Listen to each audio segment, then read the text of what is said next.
Damn all these beautiful girls.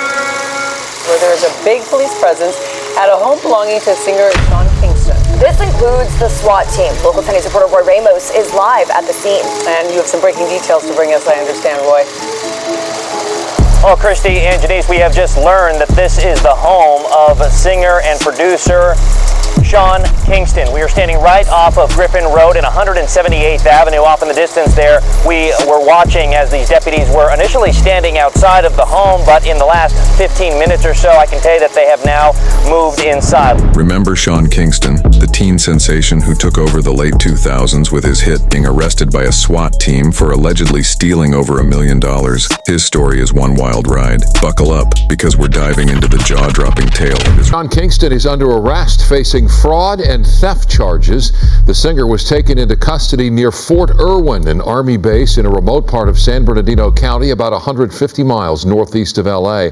This comes hours after a SWAT team raided his rented South Florida mansion and arrested his mother. An attorney says the arrest is in part related to a lawsuit accusing Kingston of defrauding a company that installed a giant television in his home. Today, Kingston posted on social media saying his lawyers are handling everything.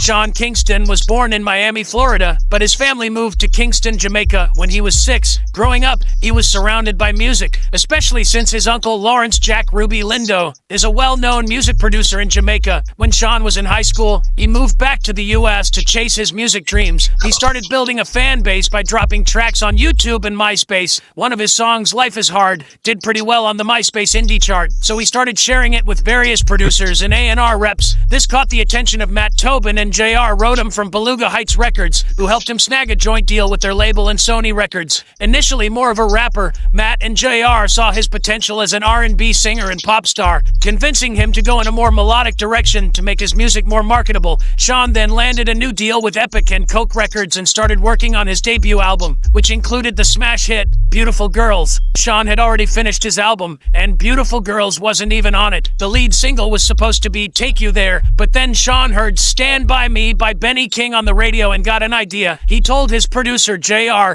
that he wanted to flip that sample with a reggae-pop twist. They drove to the studio and stayed up until 4 a.m. working on what became Beautiful Girls. When it was done, they knew they had a hit. Sean handed the album to the label, and they agreed to make Beautiful Girls the main single. It became a worldwide hit almost immediately, topping the Billboard charts in the US and charts in Australia, Canada, New Zealand, Ireland, Spain, and the UK. Almost overnight, Sean went from an unknown kid dropping songs on YouTube to one of the biggest pop stars in the world. Is There and Me Love. He started touring the world, opening for artists like Gwen Stefani and Beyonce. By March 2008, his album was certified gold after selling over 500,000 copies. Sean came back in 2009 with his second album, Tomorrow, co-produced by Wyclef Jean from the Fugees. The lead single, Fire Burning, was another huge hit and Sean's biggest song after Beautiful Girls. But even though he had another big record, Tomorrow didn't sell as well as his first album. It peaked at number 37 on the Billboard chart, selling only 13,000 copies in the first week and dropping to number 87 in the second week. Tomorrow had a different style, sounding more electronic and dance than reggae and R&B. So, even though Sean was still making hits, fans weren't feeling his new sound outside of his own music. Sean was also signing new talent. He discovered R&B singer Eaz and helped him get a deal with J.R. Rodham's label. In 2010, Sean launched his own label,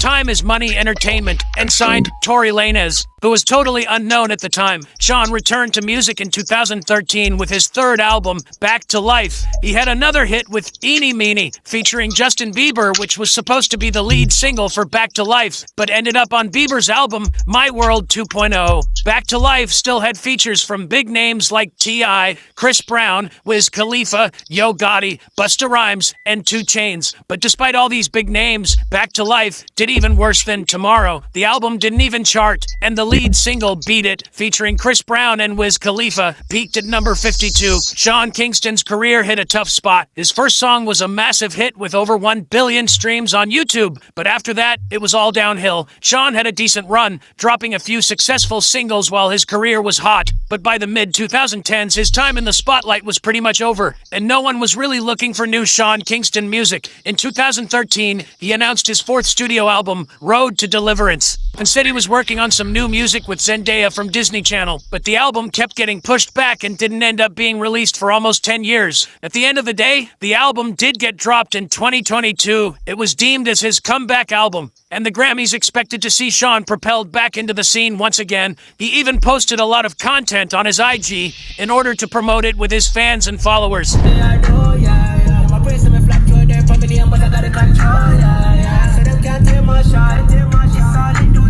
However, that never came to fruition, and there's a reason for it. You see, as his career started to fizzle out, Sean began making headlines for all the wrong reasons. In 2010, he was accused of sexual assault by a woman who claimed he took advantage of her at the Crowne Plaza Hotel in Seattle. Sources told TMZ that 2 intoxicated women showed up to his hotel room to hang out with Sean and his crew. One of the women claimed Sean had sex with her, then left the party to go to a different hotel room on the same floor. The woman allegedly had sex with 2 other men in the room. Hey man, could you comment on the 2 girls trying to charge you with sexual assault? It was.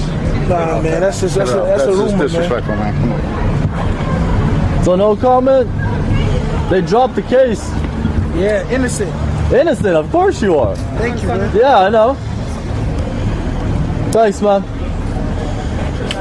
The fire department confirmed they received a call about an incident at the hotel, and 2 young women aged 19 and 20 were brought to the hospital after reporting a sexual assault. However, John's team said the police investigated and found the accusations weren't credible, so the case was dropped. But a few years later, one of the women filed a lawsuit bringing the incident back into the spotlight. Before that happened, though, John almost died in a crazy jet ski accident in Miami. We're going to turn now to the latest on hip-hop star Sean Kingston.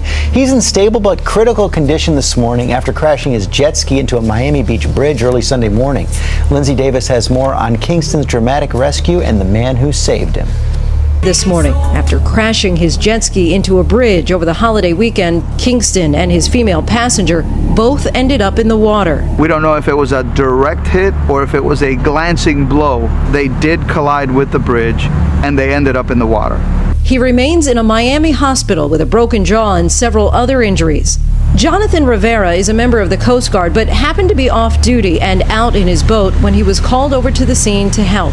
I saw him behind him. I grabbed my arms under his armpits and then picked him his whole body out of the water, and then I grabbed onto the jet ski, so he was like this. Rivera says Kingston didn't say anything, but he could tell he understood what he was saying. I know everybody's talking to you about this when you had the jet ski accident. Yes, sir. In Miami. Yes, sir. And we did a real special taping when I came to your home. Yeah.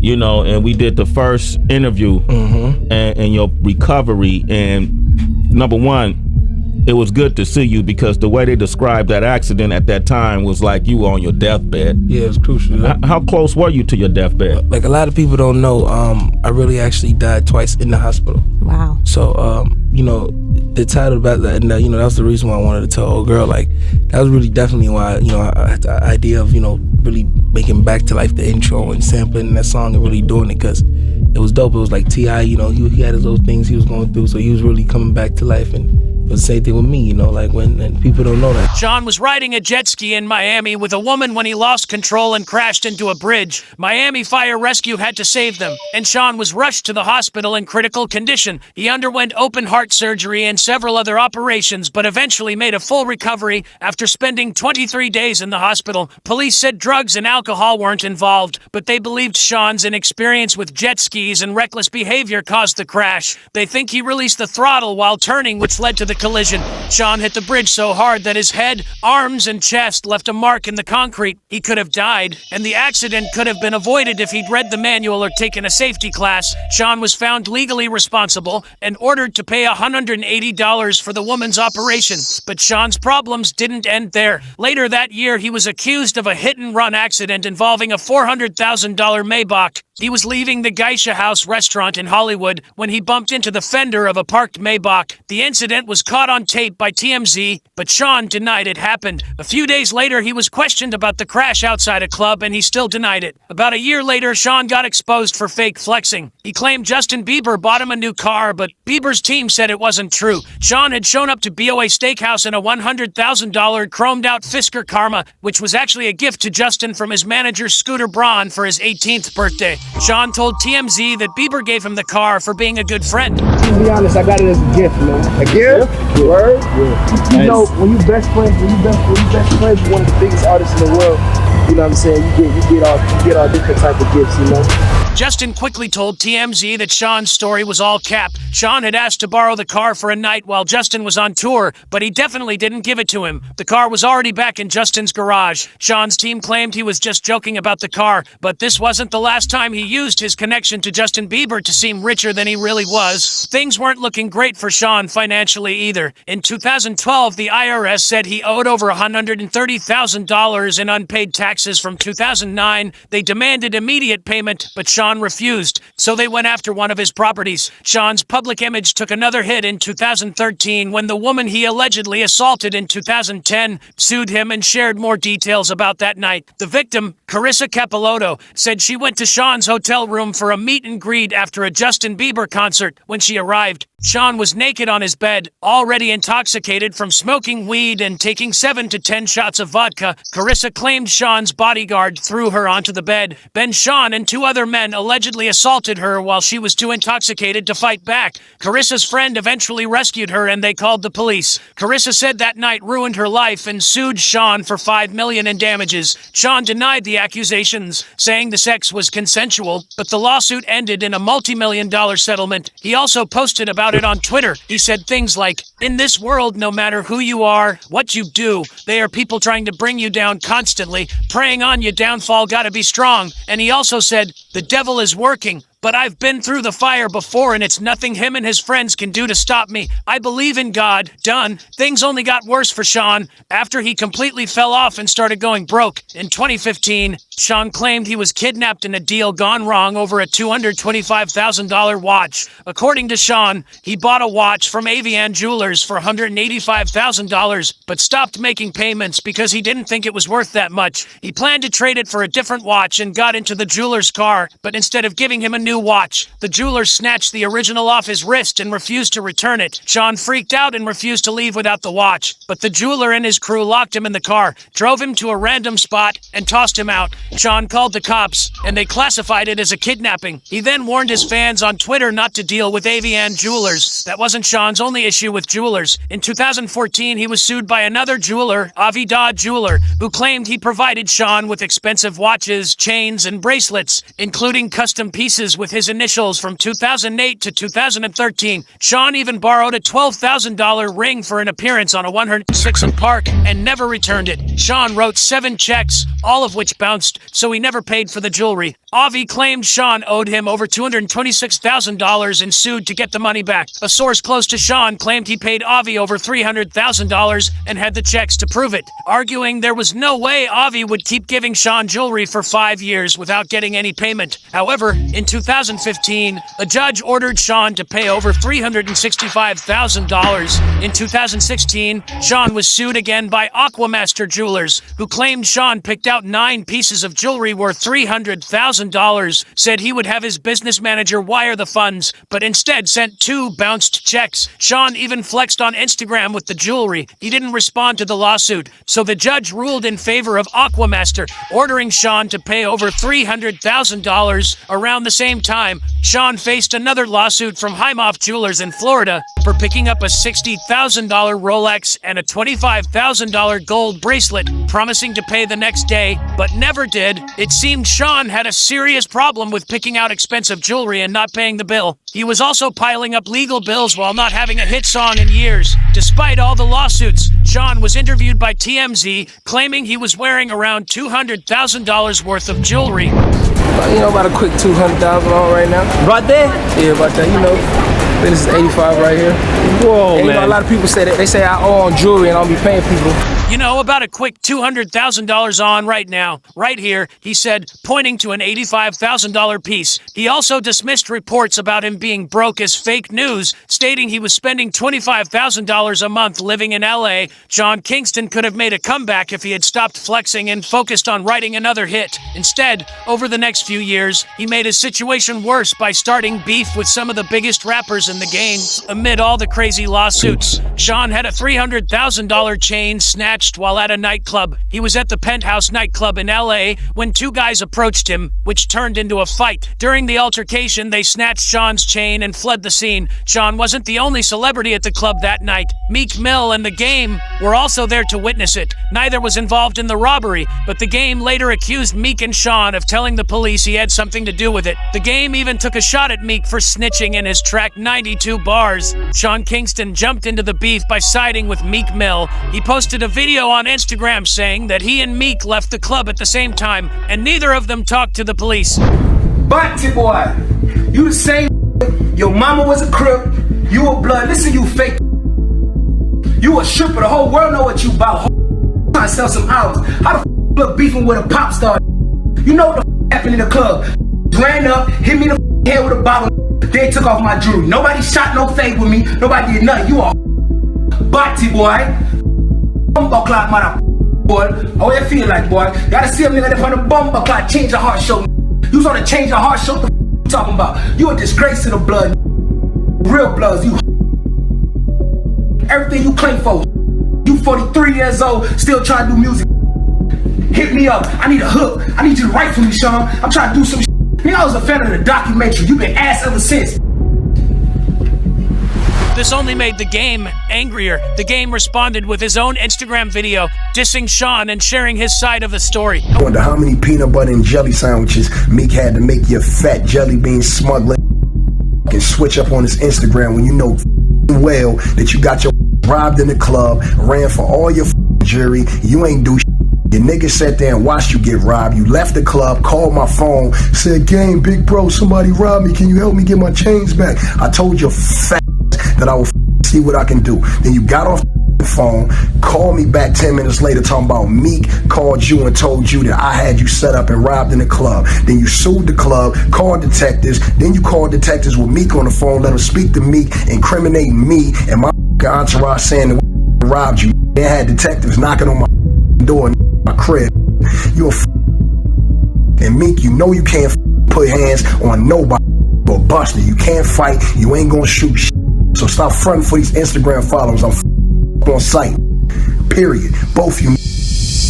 The Game claimed that Sean called him right after his chain was snatched, asking for help to get it back. The Game said he would see what he could do. A few minutes later, Sean called back, saying he had talked to Meek, who claimed The Game had set up the robbery. Sean then called the police himself and filed a lawsuit against the club for letting the robbery happen. Allegedly, Sean had Meek on a three-way call with detectives, where they both accused The Game of setting it all up. The Game also mocked Sean, calling him fat and making fun of him for getting beaten up and having his chain snatched while his crew just stood by. Sean's lawyer defended him, saying Sean never cooperated with the police and that The Game was never mentioned in the police report. The lawyer admitted they were suing the club, but said it had nothing to do with Meek or The Game. To make things worse, not long after that, Sean also got into a beef with Migos that turned violent. At the time, Migos were beefing with Soulja Boy. Soulja Boy claimed Quavo started the dissing first on a song, so he fired back with his own diss track called Beef. They started going back and forth, dissing each other on social media.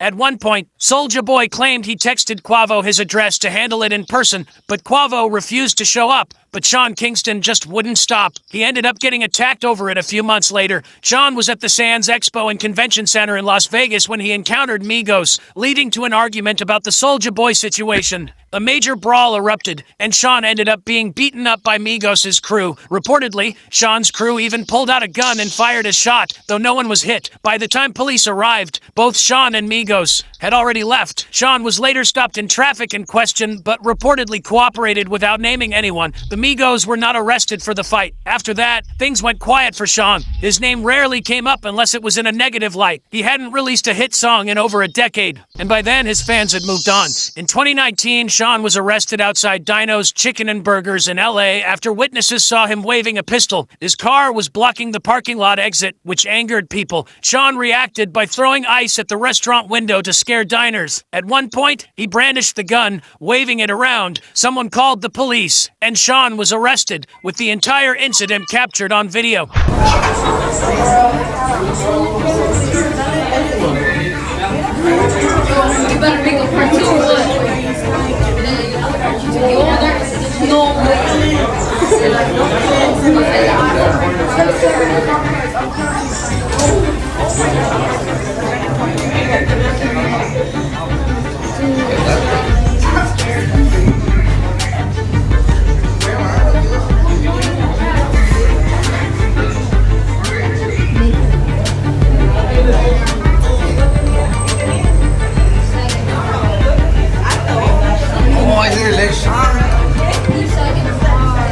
In 2021, Sean faced allegations of assaulting his producer, whom he allegedly dragged down a hallway at gunpoint. The producer, known as Godlike, claimed he had been living with Sean for about 3 months, collaborating on music. One night, Sean called him to the basement around 2 a.m. to film something. The producer's phone was dead, so he went upstairs to get his camera, but struggled to remember the app needed to transfer files. Sean grew frustrated and reportedly attacked him, punching him in the face. He then dragged the producer into the hallway at gunpoint, ordering him to leave the house. The producer suffered minor cuts on his face and filed a police report, though the outcome isn't clear. By 2022, Sean released his 4th album, Road to Deliverance, aiming for a comeback that didn't materialize. Despite his fading music career, Sean maintained an extravagant lifestyle. You said some of the genius. Do you understand when you took these links out? I thought he was like almost 50 points. I thought these was, when you told me these were mirrors and I zoomed in on them, I'm like, yeah, that's smart as. In 2023, a jeweler named Dreamwatch claimed Sean owed over $1 million for 2 watches he never paid for. When sued, Sean failed to respond to legal notices. The situation escalated in 2024 when a SWAT team arrested Sean and his mom, Janice Turner, on multiple fraud charges after raiding their Florida home. Sean faced 10 counts and his mom 8. Accused of defrauding jewelers, banks, and other businesses. The most serious charge involved an alleged organized scheme to commit fraud, triggered by a complaint from Ver Entertainment, claiming Sean owed over $100,000 for a TV. Sean allegedly convinced companies to extend credit based on his celebrity status, promising to pay later but failing to do so. During the raid, police seized several unpaid-for items, including an $86,000 bed and a $160,000 Cadillac. In total, Sean and his mom are accused of stealing over $1 million in cash and products. His mom, Janice Turner, was eventually released on a $160,000 bond, a hefty amount due to her own criminal record. Back in 2005, she served 16 months in prison for federal bank fraud, indicating a history of fraudulent activity. It seems Sean Kingston has been involved in such activities for years without facing serious repercussions. He may have believed he could get away with it indefinitely, using his celebrity status to fund his lavish lifestyle. However, such a facade is difficult to sustain, and it was only a matter of time before everything collapses around him. Sean Kingston just a weirdo. Like, dude ain't really doing shit. He ain't really having shit. Like, all his cars ain't his. Like, this is a facade people put on, you know what I'm saying? Like, they don't own these houses, they lease these houses, they lease these cars. When the lease go unpaid, they come take those cars. It's that simple. Like, so you gonna see all that shit coming out of people like Sean Kingston, man, because he ain't got it.